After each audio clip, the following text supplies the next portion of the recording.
En esos momentos, el presidente Donald Trump acaba de firmar el proyecto de ley que ya se ha convertido en ley hoy, miércoles, para obligar y forzar al Departamento de Justicia a revelar todos los archivos relacionados en el caso Jeffrey Epstein. Y de acuerdo a la ley, pues la fiscal general Pam Bondi tiene 30 días para poder revelar estos documentos, pero justamente esta tarde, más temprano, se le preguntó a ella si es que iban a ser revelados todos los documentos, ya que ya hay una investigación activa que justamente el presidente pidió hace algunos días en contra de algunos demócratas. Ella dijo que va a seguir todo lo que la ley manda.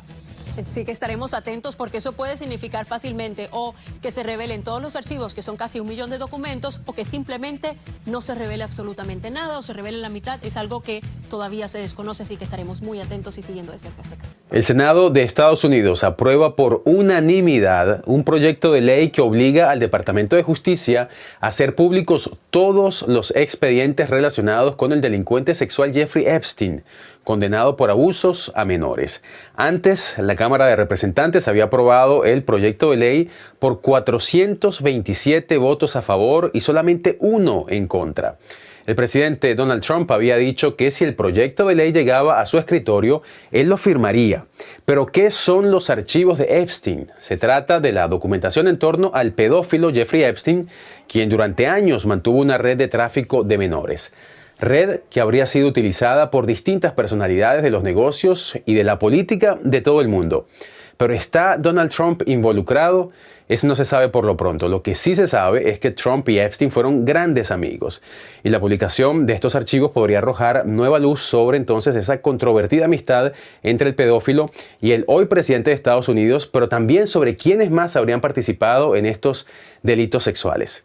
Soy Johan Ramírez y ese será el tema de hoy aquí en La Actualidad en Análisis. Un gusto, como siempre, saludarlos desde donde quiera que nos estén siguiendo. Para profundizar en todas estas preguntas que tenemos el día de hoy, saludo desde Washington al periodista José Díaz Briceño y desde Nueva York al periodista Argemino Barro. Muchísimas gracias a ambos por acompañarnos. José, me gustaría comenzar contigo. ¿Cómo se explica que la Cámara de Representantes aprobara la publicación de estos archivos del caso de Epstein por 427 votos a favor y solamente 1 en contra? ¿Qué factores políticos facilitaron ese consenso tan inusual? Así es, la votación ayer en la Cámara de Representantes tan contundente, así como también la luz verde que se dio en el Senado, son descritos aquí en Washington como una especie de triunfo de David contra Goliat.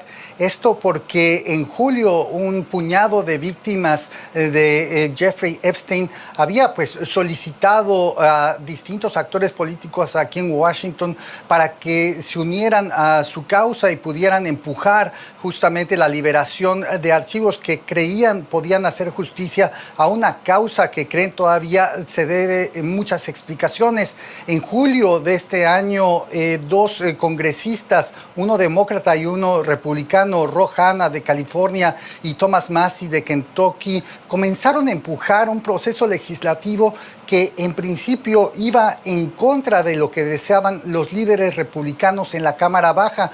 Por meses el esfuerzo de ambos congresistas se estrelló contra pared a pesar de tener el apoyo de las víctimas de Jeffrey Epstein, y los congresistas utilizaron una maniobra legislativa que buscaba justamente colocar en el Pleno la votación para forzar al Departamento de Justicia a revelar todos los archivos en su poder respecto a este caso. Esta maniobra requería el que hubiera 218 firmas para presentar directamente la votación en el Pleno, esto para forzar la oposición de los líderes republicanos, y poco a poco fueron construyendo este apoyo, incluso dentro de un puñado de congresistas republicanos, y a final de cuentas ese apoyo de un puñado de republicanos fue lo que permitió la votación de ayer.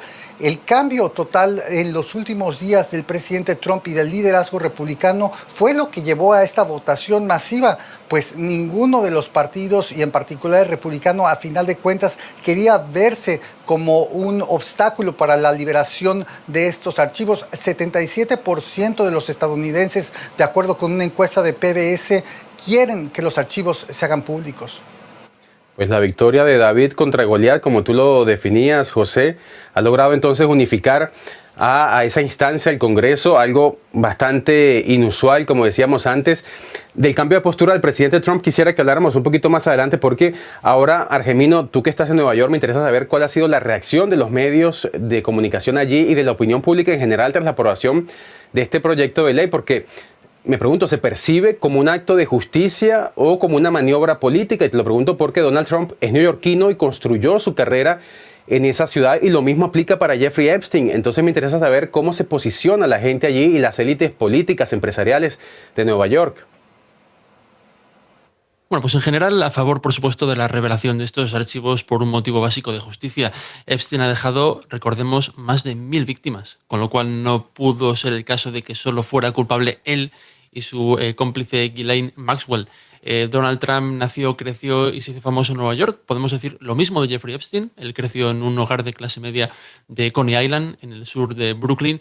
Y de hecho, cuando uno lee los archivos que han ido publicando medios de comunicación, los documentos de Epstein, que ha publicado, por ejemplo, el New York Times o el Wall Street Journal, como decía el propio New York Times, se puede leer como una crónica de una época de clubes de lujo, de restaurantes de lujo de la Upper East Side, donde magnates de los medios de comunicación, magnates del mundo de la moda, magnates también, gente poderosa de la política, estaba relacionada con Jeffrey Epstein de una manera o de otra, porque era una persona que invertía mucho dinero en universidades, era un mecenas y estaba muy ampliamente conectado con toda una capa de la élite neoyorquina, una élite que ahora mismo pues, ha pasado un poco a mejor vida, porque bueno, ya han pasado 20 o 30 años y es un Nueva York de los años 80, 90, 2000 que prácticamente ha desaparecido, con lo cual también se puede leer como una crónica rosa o una crónica amarillista. Y por supuesto, al ser un caso tan absolutamente dramático, tan trágico para las víctimas, pues ha concitado la atención de los medios de comunicación y naturalmente hay una mezcla de deseo de justicia y también de cierto morbo para ver cuáles son los nombres que afloran en estos documentos que pueden ser finalmente revelados en los próximos días. Y eso es lo que va a ocupar la atención pública en los próximos días, precisamente saber qué otros nombres y hasta qué punto también el presidente Donald Trump se sigue involucrando en este asunto. José, tú mencionabas hace un momento que el presidente Trump durante meses se estuvo oponiendo a la liberación de estos documentos y recién cambió su postura el domingo en la noche, pronunciándose a favor de que se publicaran. ¿Ha tenido realmente eso una influencia fundamental para que los republicanos votaran en grueso a favor de este proyecto de ley? ¿O estas diferencias ya venían de antes? A lo que voy, José, es si hay fisuras claras, importantes dentro del Partido Republicano que hasta ahora obedecía cualquier solicitud del presidente Donald Trump. Sí, el caso Epstein presentaba pues una contradicción de la propia administración Trump frente a lo que muchos republicanos prometieron en campaña durante 2024, que era justamente la revelación de lo que, como dice Argemiro, describiría justamente una vida de abuso por parte de un estamento, el establecimiento político, cultural y de negocios de Estados Unidos. Esto era algo que buscaban, la transparencia durante la campaña de 2024, y por meses, dado el riesgo que según algunos pudiera enfrentar el presidente Trump, se estuvo básicamente bloqueando la ley. El apoyo masivo, sin duda, en los últimos días se deriva de este cambio de postura del presidente Trump, pero en realidad la base propia del movimiento MAGA del presidente Trump, el movimiento nacional populista que lo impulsó para llegar a la presidencia, está pues prácticamente dividida este movimiento ante lo que veían una especie de traición por parte del presidente Trump y de algunos republicanos por no cumplir con las promesas de transparencia. Recordemos, el movimiento populista del presidente Trump va en principio en contra del establecimiento, y el caso Epstein pues reflejaba justamente, cristalizaba esta corrupción de la clase política, social y empresarial.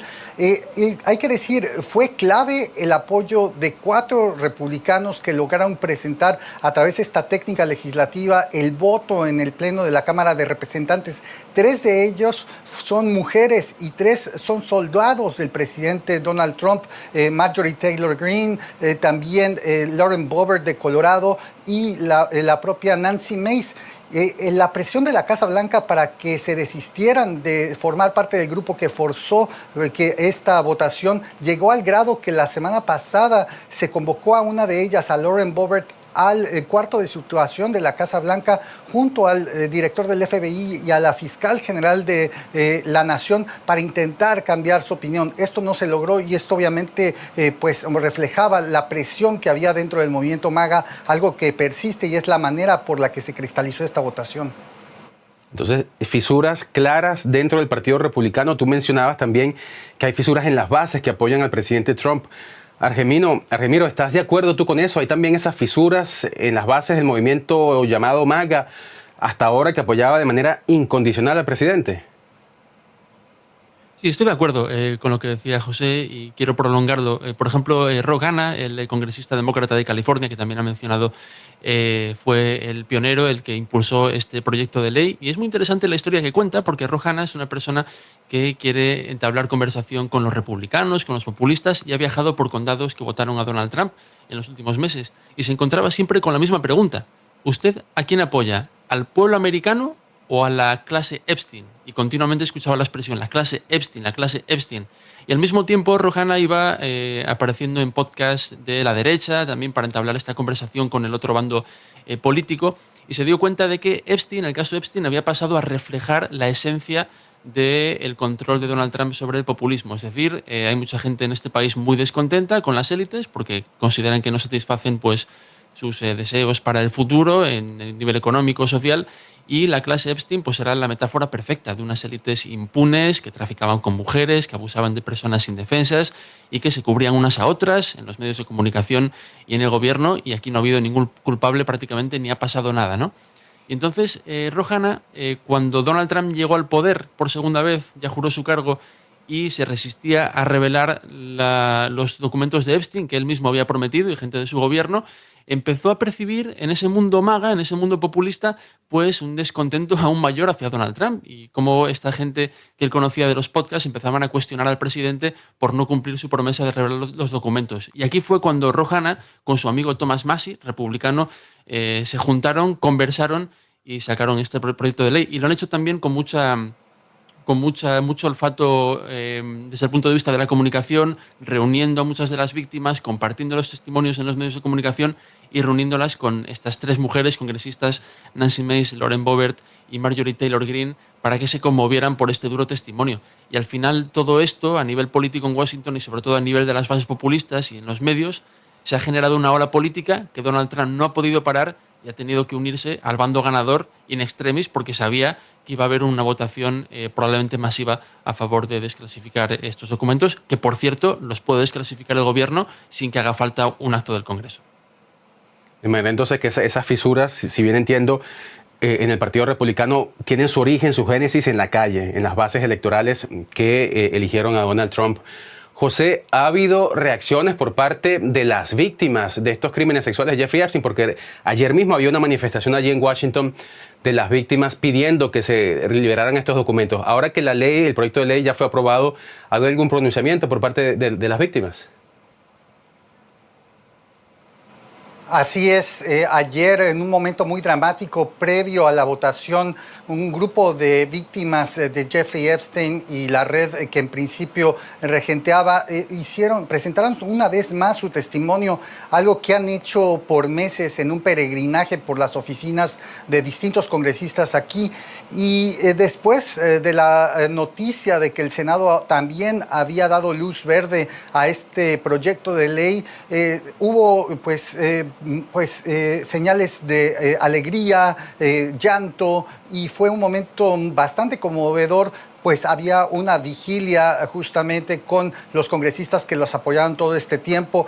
Una de ellas, la señora Annie Farmer, quien junto a su hermana María habrían sido abusadas en los años 1990 por parte de Jeffrey Epstein, pues dijo ayer que lo que representaba la aprobación de esta legislación era básicamente una respuesta a años de inacción inacción, no solo de los republicanos, sino también de presidentes demócratas. Ella recordó que su hermana María Farmer fue la primera víctima en 1996 que habría llamado al FBI para denunciar un presunto abuso de Epstein y que en ese momento, en ese año, nadie le hizo caso. Y esto obviamente pues coloca lo que ocurrió ayer como un movimiento climático y sin embargo todas las víctimas que comparecieron ayer aquí en el Capitolio para dar su testimonio dijeron que estarán muy vigilantes del tipo de documentos que sean dados a conocer. Argemino, un tema que me llama la atención, y lo decíamos antes, ¿no? Esta ley fue aprobada con 427 votos a favor y solamente uno en contra. ¿Sabemos qué motivó ese único voto en contra? Tú me dirás si es simplemente esto anecdótico o más bien revelador de algo más. El voto en contra del congresista republicano Clay Higgins de Luisiana. ¿Explicó públicamente su decisión, Argemino? Sí, él es un republicano de extrema derecha, incluso para los estándares actuales, que ya están bastante colocados en la extrema derecha en el Partido Republicano. Y de hecho, en los últimos meses y años, Clay Higgins ha apoyado un número de teorías conspirativas. Por ejemplo, hace poco ha dicho que había 200 agentes del FBI infiltrados en la turba de gente que asaltó el Capitolio en 2021. Es un negacionista de las elecciones del 2020. Digo esto para contextualizar el hecho de que aquí pues, es una persona que parece disfrutar ir en contra de la opinión general. Es un republicano también de un estado muy conservador, el mismo estado del que viene el presidente de la Cámara de Representantes, Mike Johnson. Estamos hablando de Luisiana y es una persona que siempre se ha caracterizado por ser uno de estos soldados trumpistas a otro nivel, como hay por ejemplo otro Andy Ogles, que también es el primero en sostener las teorías conspirativas más delirantes siempre que beneficien a Donald Trump. Y ahora mismo pues Clay Higgins, un poco también en esta dinámica que se produce cuando uno lleva la contraria, pues está siendo objeto de titulares y de artículos y de atención, y él es posible que pueda utilizar esta atención de alguna manera. Este es un país muy diverso y hay realmente recovecos bastante extremistas como los que representa Clay Higgins, y lo ha vuelto a demostrar siendo el único voto en todo el Congreso, en ambas cámaras, en contra de la desclasificación de estos documentos de Jeffrey Epstein. Pues si le gusta llevar la contraria a la opinión general, como tú decías, Argemino, pues debe estar muy contento porque lo ha hecho. José, ¿qué alcance tiene exactamente el proyecto de ley aprobado? ¿Qué tipo de documentos deberá liberar el Departamento de Justicia y en qué plazo? ¿Cuándo los vamos a conocer? Sí, en principio el proyecto de ley establece que serían en los próximos 30 días cuando estos documentos se tengan que dar a conocer por parte del Departamento de Justicia. Pero hay que decir, incluso dentro de los propios abogados y personas cercanas a las víctimas, no hay una claridad sobre exactamente el tipo de documentos que están en poder de las autoridades. Se habla, por ejemplo, de algunos documentos relativos a investigaciones en las fiscalías federales en Nueva York y en Florida, que llevaron distintas investigaciones en contra de Epstein. También se habla de que el propio Departamento de Justicia y el FBI pudieran tener documentos de investigaciones propias que llevaron durante los años de las décadas pasadas respecto al financiero, y sin embargo hay que decir que las limitaciones que hay dentro del propio proyecto de ley establecen que tendrán que ser ocultados los nombres de víctimas de Jeffrey Epstein, pero también, y más importante quizá, donde estará justamente la división hacia adelante, es que no se darán a conocer documentos que involucren investigaciones en curso. El propio presidente Donald Trump, en un afán de salir al paso de esta presión política, pues ha ordenado a la propia fiscal general a iniciar investigaciones, incluso de algunos de sus rivales políticos, como el expresidente Bill Clinton, en torno al caso Epstein, y eso en principio ocultaría una infinidad de documentos. Esa limitación sin duda será algo que será motivo de pelea en los próximos días y veremos el alcance que tienen, pero hasta el momento todavía no es claro qué tanto hay. Dentro del Comité de Vigilancia de la Cámara Baja han llegado ya miles de documentos relativos al caso Epstein, procedentes de la herencia de Jeffrey Epstein, que custodia justamente documentos, archivos personales del magnate financiero.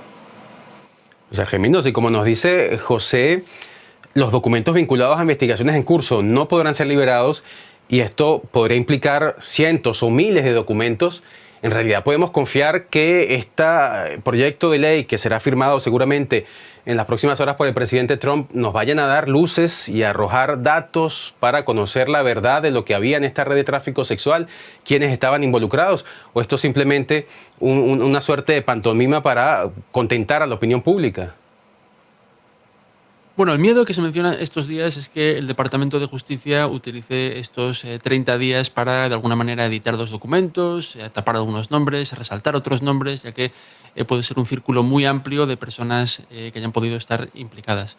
Es verdad que, como ha mencionado José, el comité responsable en la Cámara Baja ha recibido documentos de la herencia de Epstein, con lo cual ya eso no ha pasado por el Departamento de Justicia, y los propios abogados de las víctimas, que también están muy implicados en este proceso, representándolas, han recibido también y han visto documentos de los archivos de Epstein, con lo cual sería muy arriesgado por parte de la administración y de Donald Trump empezar a toquetear demasiado y a censurar estos documentos porque podría generarse un escándalo mayor. Y luego hay otro punto interesante, como es una investigación, como hay diferentes fuentes de estos documentos, la investigación del FBI, hay también un elemento de provisionalidad. Digo esto porque hay veces que cuando se publican papeles de investigaciones del FBI que han quedado a lo mejor a medio hacer o estaban en curso, puede haber errores. Pueden mencionarse nombres de personas que hayan tenido algún tipo de relación con Jeffrey Epstein, pero que no hayan sido implicadas, que no hayan estado implicadas en esta red de tráfico sexual o de abuso de menores. Entonces cabe el riesgo de que salgan por ahí algunos nombres o algunas informaciones que no estén del todo justificadas como presuntos culpables, con lo cual puede desatarse una tormenta. Esto es algo incluso que reconocen los impulsores de la ley, que hay un riesgo de que las investigaciones todavía incluyan rumores y no estén del todo bien atadas y que esto pueda generar tormentas en la opinión pública y dolores de cabeza a personas que a lo mejor no han hecho nada salvo haber estado en la órbita de esta persona, Jeffrey Epstein, que además de ser un criminal, tenía pues contactos en todo el mundo empresarial y político en Estados Unidos. Argemino, me quedo contigo porque me interesa algo que has mencionado, que el Departamento de Justicia aproveche, dijiste, estos 30 días para tapar nombres, ocultar informaciones. Hablabas de que la administración Trump intente tocar esos archivos. Eso pareciera que estamos describiendo entonces un sistema de justicia y una administración completamente corrompida. El nivel de desconfianza en Estados Unidos hacia la administración de Donald Trump está en esos niveles. Bueno, hace poco el New York Times hizo una encuesta entre 50 expertos legales que habían trabajado para administraciones norteamericanas, 25 de ellos, la mitad, para administraciones republicanas y los otros 25 para las administraciones demócratas. Y los 50, todos y cada uno, demócratas y republicanos, habían dicho que el Departamento de Justicia está claramente siendo politizado. Si uno ve el organigrama del Departamento de Justicia, ve que encima está Pam Bondi, una también antigua aliada del presidente, negacionista de la derrota electoral de Donald Trump en el año 2020, y debajo de Pam Bondi están todos los que eran abogados personales de Donald Trump hasta el 20 de enero. Entonces, todo lo que tiene que ver con la independencia del Departamento de Justicia, que es una independencia sobre el papel, siempre ha sido también una zona gris, no es que los otros presidentes hayan sido ángeles necesariamente, pero está siendo realmente politizado. Y lo estamos viendo también en las causas contra enemigos políticos de Donald Trump, como James Comey, como Tisha James, como como el antiguo asesor de seguridad nacional John Bolton, y también lo estamos viendo con casos que se están suspendiendo contra aliados del presidente a cambio de favores políticos. Con lo cual, el Departamento de Justicia, el consenso realmente es que está siendo politizado. Entonces, no es una locura pensar que de alguna manera podrían intentar, de hecho han iniciado investigaciones contra demócratas que presuntamente podrían haber estado implicados en el caso de Epstein, también un poco para desviar la atención del presidente. Con lo cual el peligro es real, pero también, como digo, hay motivos para pensar que no van a realmente a editar los archivos. Interesantísimo esto que nos cuentas, Argemino. José, ya hemos visto en este caso de Epstein la estrepitosa caída de personajes como el ahora expríncipe Andrew, el hermano del rey Carlos III de Inglaterra. Caída, por supuesto, relacionada con el caso de Epstein. Larry Summers, ex secretario del Tesoro de Clinton y ex rector de Harvard, también está en el foco de la polémica por haber mantenido contacto con Epstein mucho tiempo después de que el empresario hubiese sido ya hallado culpable y condenado por crímenes sexuales. Summers incluso decía ayer, esta mañana, que se retira de cualquier actividad pública por lo pronto para evitar mayores controversias. El Reino Unido retiró a su embajador de Washington, que también estaba involucrado con algunas conversaciones con Jeffrey Epstein. ¿Cómo es que Donald Trump parece todavía estar inmune en este caso? En los últimos correos publicados la semana pasada, José, Epstein decía que Trump pasó horas con una de las víctimas en su casa. Epstein dijo que Trump era un tipo asqueroso, estoy citando sus palabras. Dijo que tenía información que podía destruir a Donald Trump. Hace años, en una entrevista, Trump dijo que tanto él como a Epstein le gustaban las mujeres y sobre todo las más jóvenes. Todo esto es escandaloso y mientras otras personas han caído en desgracia a causa de asuntos parecidos, Donald Trump sigue siendo el presidente de Estados Unidos y nadie parece cuestionar su continuidad y la autoridad moral que tiene para ejercer este cargo tan importante. ¿Por qué, José? Sí, creo que el voto en la Cámara de Representantes y en el Senado muestra precisamente lo contrario y un esfuerzo que, si bien empezó pequeño, logró revertir esta relativa tolerancia al presidente Donald Trump y sus conductas, en específico de ocultar información. Esta quizás sea la primera señal para mostrar que el caso Epstein es quizá una especie de kriptonita a lo que muchos consideran es una habilidad de Trump para sortear todo tipo de escándalos. Hay que decir que obviamente este caso representa cuestiones extremadamente sensibles como lo es abuso de menores y tráfico de mujeres, algo que son acusaciones sumamente fuertes. Y sin embargo, la oposición demócrata considera que este tema debe ser realzado y ha sido algo que han intentado colocar directamente en la opinión pública en las últimas semanas y sin duda en los próximos meses continuará ahí a través de la revelación de informaciones y a través de la presión de la propia oposición demócrata. Hay que decir, sin embargo, que las consecuencias que estas revelaciones puedan tener son todavía aún algo poco predecible. No se sabe el alcance si el presidente Trump pudiera estar presente en los distintos documentos que serán dados a conocer, y aún en el caso en el que fuera mencionado, no pareciera haber apetito, por ejemplo, de aparecer ahí, de que la Cámara de Representantes, controlada por los republicanos, así como el Senado, pudieran avanzar algún tema de juicio político, algo que ya han sido experimentado en años anteriores contra Donald Trump. Y también hay una zona gris sobre exactamente qué podría ocurrir si el presidente Trump pudiera aparecer ahí en conductas inapropiadas e ilegales, si algún fiscal pudiera iniciar alguna investigación. Es decir, todavía es muy poco predecible sobre lo que puede desatar la revelación de estos documentos a partir de que sea firmado por el propio presidente Trump, y sin embargo la oposición demócrata apuesta a que al menos la censura social por haber sido tan cercano a Epstein pudiera pasarle factura política. Así es, entonces esperamos la liberación de estos documentos para saber realmente qué contienen una caja negra de los archivos de Jeffrey Epstein que podrían salpicar al presidente Donald Trump y a quién sabe cuántos otros personajes de la vida política, empresarial de Estados Unidos y del mundo entero. Lo conversábamos hoy acá en DW Actualidad en Análisis con José Díaz Briceño desde Washington y con Argemino Barro desde Nueva York. A ambos muchísimas gracias.